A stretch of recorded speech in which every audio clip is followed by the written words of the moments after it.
Hour News is brought to you by Alive. Believe in best. Good evening, everyone. I'm Andrew Knowles, and thanks so much for joining us. Topping news. The COVID-19 death toll continues to rise tonight. The Ministry of Health reporting 2 additional deaths, now bringing the death toll to 29. The victims are 2 females of New Providence, a 45-year-old who passed away on Friday night and a 63-year-old who died early Saturday morning. It's the 7th consecutive day a COVID-19 death has been recorded in the Bahamas. Meantime, the running tally of infections shot up by an additional 62 cases, 28 of those cases here in the capital, 7 in Abaco, 6 on Bimini, 4 on Grand Bahama and Acklins, 2 on Exuma and Crooked Island, and 1 in Inagua. There are 8 cases pending locations. There are now 1,765 cases nationally. Just over 1,500 are active cases, with 83 people hospitalized. As we continue to experience a surge of coronavirus cases and deaths, the Prime Minister, along with health officials, will host a joint COVID-19 update press conference tomorrow. There is speculation by many that Prime Minister Dr. Hubert Minnis will impose another 7-day complete lockdown. Dr. Minnis bowed to public pressure on Tuesday by reversing his decision to implement a full 7-day lockdown effective immediately Monday night. Many took issue with the no notice given lockdown, as it did not allow them time to properly prepare for the more aggressive restrictions. As an indicator of what may come, Bain and Grantstown MP Travis Robinson was out trying to prepare his constituents for the possibility of another lockdown after this weekend. Now, there is no word on whether the Prime Minister will entertain any questions during this press conference. Meantime, health officials are also expected to update the public on the recent deaths and other epidemiological details regarding the COVID-19 cases. The joint press conference will be aired live right here on RTV channel 212 at 5 p.m. Closed non-essential businesses will not reopen after September. That, according to small business advocate and Caribbean management and marketing consultant Mark Turnquest. In fact, he says some 75% of his business clients have already confirmed as much. As a result, Turnquest says he is planning a march consisting of 100 small business persons to advocate for their reopening. Founder and CEO of Bahamas Elite Sports Academy, Rodney Curry, said they will be on the march, adding that the long closure has dealt them a serious blow. We're trying our best because, majority of our work was ever online and virtual. So a lot of our teachers were online. We had live sessions with very limited amount of teachers, but we're able to retain some of our teachers, not all. We're doing, right now, we're doing renovation, trying to prepare ourselves and prepare the building for the new school year. Following the recent surge of coronavirus cases, many small non-essential businesses were forced to close and have yet to open. Turnquest says the constant opening and closing of the businesses have caused many to lose money. I am involved with a lot of business associations, Small Business Resource Center, and a lot of different business chats groups. And 75% of them indicated that they don't have no October plan. The money dry up, right? And they don't have no way to open up right now because a lot of them paid rent for August. And all of those rent going down the drain, $2,000. Even myself paid rent and I have not opened up yet. Now, Turnquest said Police Commissioner Paul Roll has acknowledged receipt of his request. We asked him if he has a plan B if the request is denied. I have to sit down with my my business owners to decide exactly what we want to do. If it's going to be virtual, I don't want it. We don't want it virtual. We want it to actually come and do it. And of course, March is the freedom of the people, right? This is the freedom of the people. And protocol, COVID-19 will be established. Everything is established. The march will start from Arawak Key to Parliament Square and back. Turnquest says all participants will be wearing face masks and will be required to adhere to all social distancing protocols. Meantime, the DNA leader is slamming the constant lockdowns and said government must come up with a plan in order to open the economy, as coronavirus will be around for some time. Our Julian Gray has the story. DNA leader Arinthia Komalafe said it is unfortunate that people usually await the Prime Minister's address with dread and fear. She called Monday's abrupt lockdown heartless and said it seems the Prime Minister is not thinking things through. I thought it was heartless. I thought it lacked care and it lacked compassion. And it obviously showed that the Prime Minister is not thinking out his decisions when he make these very, very important decisions that impact persons' lives. One day after the Prime Minister announced a full 7-day lockdown, he backpedaled and reversed that decision, citing concerns raised by residents and the possibility of a weather system. Komalafe added that the Prime Minister's decisions don't seem to be backed by scientific evidence. These decisions are not being made based on logical information or science. We say that the science is driving the matter, but yet when there are press conferences held, we can't get the answers out of the task force, out of the health team, right? So, for example, the last 2 weeks, New Providence has been locked down. Grand Bahama has been locked down for the last 4 weeks, and health officials still indicate that they are unable to assess the impact of the lockdown. The DNA leader said the second wave began after the bungling of travel policies on July 1st. She said the government should have gotten protocols and guidelines straight before opening up the borders on that date. Pointing to recent layoffs at the Grand Bahama shipyard, as well as businesses in New Providence, Komalafe said it's sad that many businesses won't make it out of the pandemic. COVID would have already given us a negative economic outlook. But the decisions and the poor ill-advised decisions that are being taken out by the competent authorities really exacerbating the situation. So I expect the unemployment numbers to increase significantly as a result of this. And unfortunately, as I said, a lot of businesses are going to be casualties in this whole situation. To deal with the pandemic, Komalafe said there must be an increase in testing. She added that the government must devise a comprehensive plan soon. A lot of it depends on how fast the health team and the task force gets its act together in terms of bringing this virus under control. The virus is not going anywhere now, so we have to learn to coexist. To just move forward with just lockdowns with no plans and no strategy for the way forward is going to be very detrimental, not only to the economic health of the nation, but to the mental health for Bahamian persons, right? So you have this issue of the macro and the microeconomics that's coming into play, but then persons are really under a heavy level of stress and toll. Reporting for Our News Weekend, I'm Jillian Gray. Well, nearly 1 year after Hurricane Dorian decimated Grand Bahama's airport, government has made little headway in acquiring the facility and rebuilding a new one. In fact, the tourism minister told our Berthany McDormand that negotiations are still ongoing. More than 8 months after government announced its intentions to acquire the Grand Bahama International Airport, Aviation Minister Dionisio De Aguilar says government has yet to complete the assessment to determine how the airport will be rebuilt. Back in September, Hurricane Dorian caused significant damage to that airport. Then in February, State Minister for Grand Bahama Kwesi Thompson said Hutchison Ports Holdings will not rebuild the parts of the airport that were devastated by the storm. De Aguilar explained that the goal is to build a stronger facility. An assessment will have to be done on how the rebuilding of that airport takes place.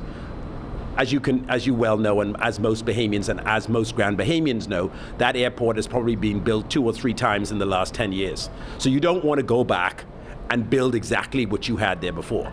So now you have to assess how you're going to build that airport back, knowing that from time to time, a hurricane is going to come and is going to flood that airport. De Aguilar added that it will take some time for the airport to be rebuilt, adding that the hard part isn't acquiring the airport, but what government will do with it once it is acquired. According to the aviation minister, that airport will require a substantial amount of resources. As I've always said, the acquiring of the hotel is the easy bit. It's what we do with the airport once we acquire it. It's going to take a substantial amount of resources. It's going to take a substantial amount of assessment on how we rebuild it back, taking into consideration the weather events that happen in Grand Bahama. So it will take some time, but we are hopeful that it'll happen very soon. The Grand Bahama International Airport is a privately owned joint venture between Hutchison Ports and the Grand Bahama Port Authority.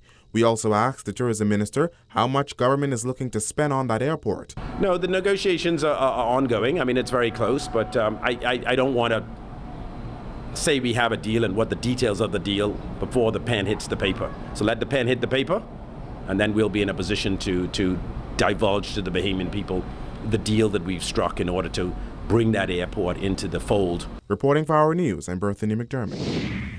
And still on news from Grand Bahama, State Minister for Disaster Preparedness Iram Lewis said Grand Bahamians can expect renovations to the Grand Memorial Hospital to be fully completed by the end of the year. In fact, the Central Grand Bahama MP says many portions of the hospital will be ready to come on stream by the end of September. In terms of phase opening, before the end of the year, we should have a full operating hospital. Portions that I, based on the current plan, that will be finished. We have the wards, male, female surgical ward. We have the operating theater will be on. The peds ward, the pediatric ward will be done. The pharmacy will be completed. There's a healing garden. There's recovery suites even for the staff. So again, the lobby area with the concierge desk showing directions, giving information. The chapel will still be here. The emergency section, trauma room will be online. The dia ward will be done. There's the ICU, step down areas will all be online, certainly way before the end of the year. It's been almost a year since Hurricane Dorian caused severe damage to the hospital. Government started the process of repairing the building. However, work was postponed due to COVID-19. Efforts are being made as fast as we can under the conditions to do as much as we can. Under the circumstance, we're moving at breakneck speed. In March of this year, when the pandemic was declared, we pretty much went on lockdown, but we still made provisions for work to continue at the hospital. We had an issue with the Samaritans first, but that was something that was offered to us by, of course, the Samaritans First, an organization, and that served its purpose. It was very useful at saving lives and treating patients. Lewis says he understands the frustrations of Grand Bahamians over the lack of a proper healthcare facility, but he assured residents that they will have a state-of-the-art hospital. There are certain steps that you must take when you're undertaking medical facilities. There's a step-by-step approach because the finishes must be high-end. You have specialty construction with gas lines, the floor finishes, the wall finishes, the lighting, the colors, everything must be taken into consideration. That's something that you can rush.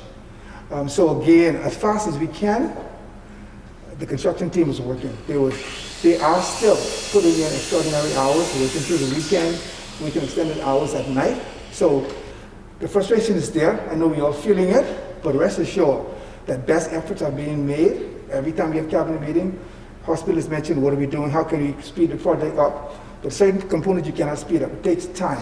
A tropical storm warning remains in effect for the southeast Bahamas as Tropical Storm Laura continues her trek towards eastern Cuba. A tropical storm warning means the islands of Inagua, Mayaguana, Crooked Island, Acklins, Ragged Island, Long Key, and Samana Key could experience storm conditions within 36 hours. Now, localized flooding and gusty winds are expected over the islands as the storm approaches, with rainfall expected to be between 1 to 3 inches. At 2 p.m., the center of Laura was located about 55 miles south of the eastern tip of Cuba, or 125 miles southwest of Inagua. Officials at the Met Office say Laura is moving towards the west-northwest near 21 miles per hour. Some decrease in forward speed is expected over the next few days. A turn toward the northwest is expected on Wednesday. On the forecast track, the center of Laura will move near or over Cuba tonight and Monday, while passing south of the southeast Bahamas and the Turks and Caicos Islands today and tonight. Well, still ahead for us tonight, Bahamian artist Puzzle shares some quarantine love. That story coming up.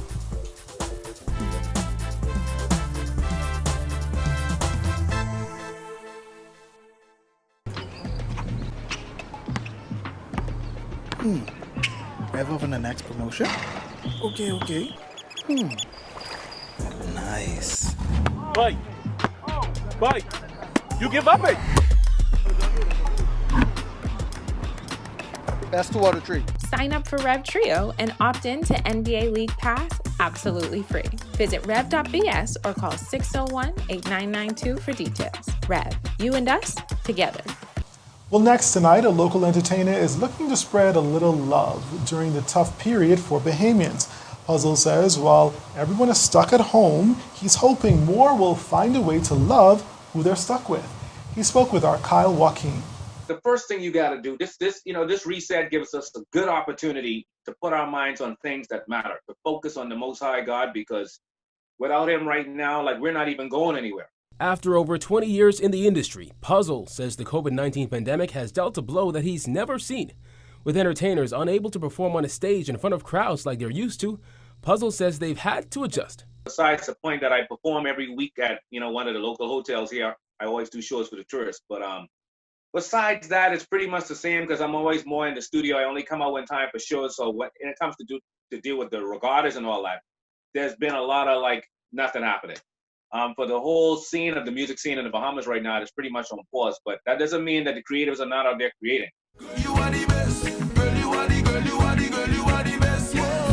The entertainer says he's been using his time to do what he does best, create. The Quarantine Loving song. This song was based off, I was just chilling out one day and thinking about what would it be like to be locked down with somebody that you in love with, your wife, your significant other, to be with somebody that you want to be with. Because a lot of people don't want to be with some people at all. But what if you with somebody that you want to be with? This song is to remind people to, love on the one that you with.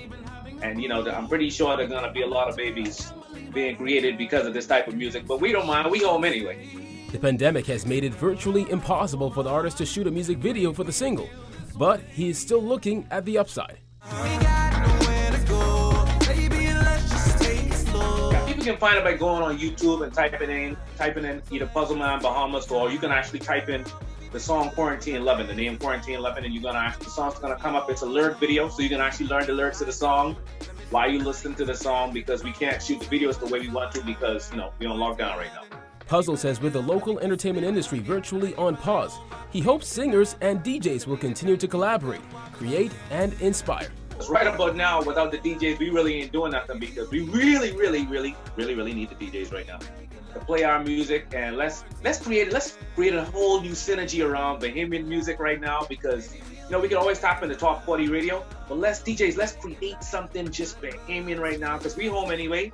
And let's fall in love with each other again as far as music is concerned, and caring for each other's talents and respecting each other along the way. 4-Hour News Weekend, I'm Kyle Joaquin. When our news, the weekend edition, comes back from the break, Grand Bahama residents relieved laundromats are open. And later, we'll take a look at the top quotes of the week. So stay with us.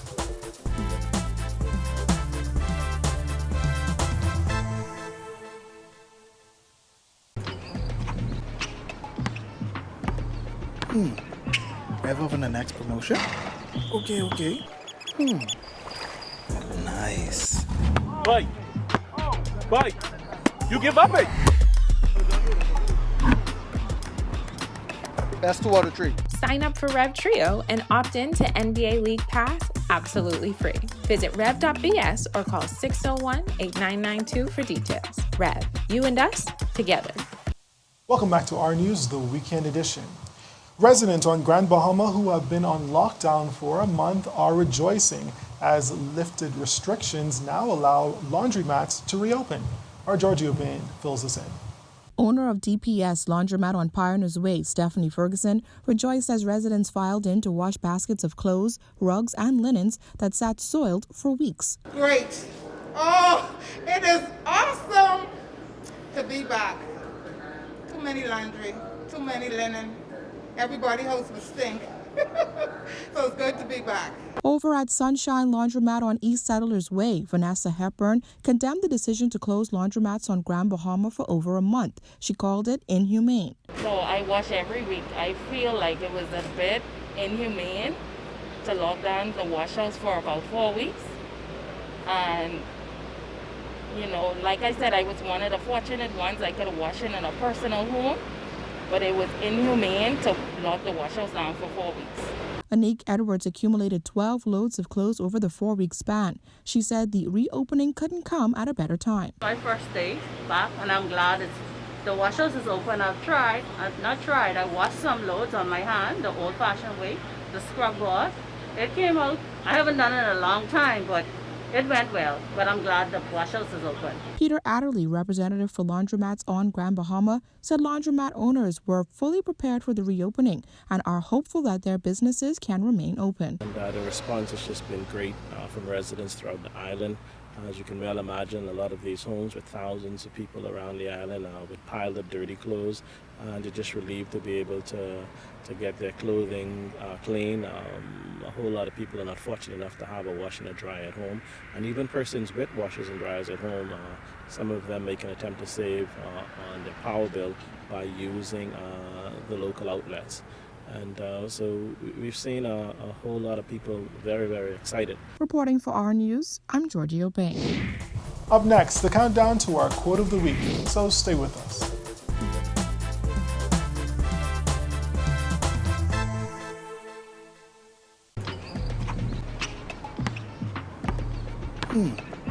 Rev up on the next promotion. Okay. Nice. Bye. You give up it. Best 2 out of 3. Sign up for Rev Trio and opt in to NBA League Pass absolutely free. Visit rev.bs or call 601-8992 for details. Rev, you and us, together. Finally tonight is a time when we take a look back at the most memorable quotes of the week. In at number 3 is Nathan Bastian, who made this plea to the Prime Minister to be more fair in his announcements. I am going to wait. My wife called me and she told me that she needed some items. She's in Andres, North Andres, and I'm going to do my endeavor best to purchase because I can take care of my house. I'm going to take care. At the end of the day, every man is responsible. Even person got arrested trying to demonstrate to get the view, even at the safety of, their own health, to make it known for a fact. Outside of everything else, we need a heart. Prime Minister, you need a heart. Motherfucker, you need a soul. Then there's this heated exchange between a group of protesters and law enforcement. The protesters were displaying their outrage with the competent authority over the emergency orders. You are indulging on our Constitution, bro. That's what you gotta do. I appreciate you. You can't do that, bro. I appreciate you. The greatest on We got you all in there. You are a public servant. You can back us up this. You're gonna walk right now is not the protest time. Okay. So when is the time? You're trying to get food. You make noise yesterday for food yesterday, man. It's on me. It's not It's the economy. It's for freedom. But right now we need to utilize this time right now to collect food and think of your homes. For your homes right now.